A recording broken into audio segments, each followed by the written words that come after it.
layunin natin dito, unang-una, no, yung ugnayan natin sa mga magsasaka.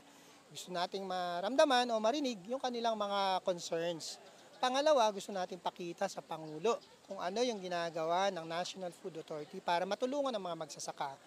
Kikita natin na kung paano yung mga pamamaraan na ginagawa natin para lumuwag. Katulad noon, pinamadali natin yung mga pag-pull out ng mga palay ng ating mga millers so that magkaroon ng espasyo. Mga magsasaka ang mga nagbibigay ng kanin sa ating mga hapagkainan. Dapat talagang tulungan. Yun ang mariing utos ng Pangulo. 2 years from now, kapag nakumpleto na yung modernization program na ginagawa natin sa National Food Authority, kung saan mino-modernize natin ang ating mga facilities. Kasama na doon yung nabanggit kong 136 and 36 new construction. Ito yung mga facilities na ilalagay natin kompleto.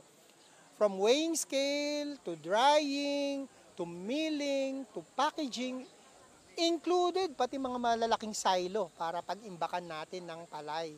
Bagong ways of doing things, mas responsive, may malasakit, no? At tumutugon sa mga pangangailangan ng mga nasasakupan or constituents o yung mga clientele natin.